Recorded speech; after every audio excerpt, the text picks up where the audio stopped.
I'm ABC 15 education reporter Elenee. In just a matter of weeks, lawmakers will be back at the state capitol for their next legislative session. I sit down with the chairmen of each the House and the Senate education committees to see what their priorities are. It's a continued fight in the state. The Universal Empowerment Scholarship Accounts program that grew from about 11,000 before universal expansion to now more than 80,000 students. Republican State Representative Matt Gress, who will chair the House Education Committee, does not believe there should be a cap on the program despite continuing calls from Democrats. We all believe in the fundamental responsibility of the state to invest in the education of every student as directed by their parent. Senator David Farnsworth, the incoming chairman of the Senate Education Committee, believes any new programs need some tweaking. The pure theory of it is to have very little oversight. The reality of it is you have to have a certain amount, and so how much to impose is probably one of the most difficult questions of all. One big issue at top of mind for families: safety. Currently, the state has a school safety grant for districts to get resource officers, counselors, or social workers. The school safety package that we've proposed provides more flexibility to the dollars we give to schools for school safety. There's a shortage in all three areas.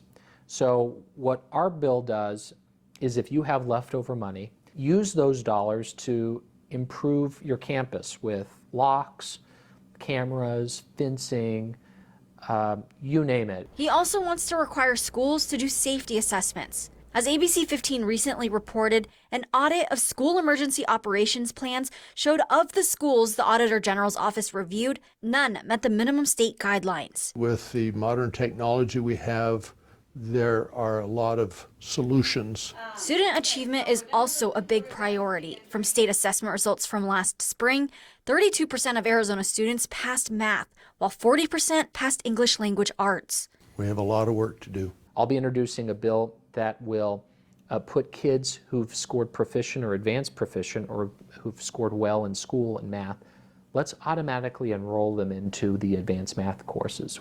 At the front of every classroom, the educator who teaches the student. Prop 123 expires over the summer. The initiative passed about a decade ago to allow withdrawal from the state land trust to go toward education. Last session, there were dueling proposals from Republicans and Democrats on what to do. Republicans wanted to direct all that money toward teacher pay, while Governor Katie Hobbs wanted to raise the withdrawal amount and also help educational support staff.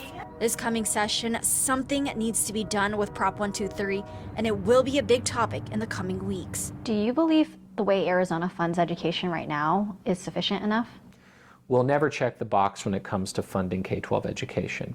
We can always do more. Part of the balance is that we need our schools to use these resources as judiciously as possible so that students can benefit the most.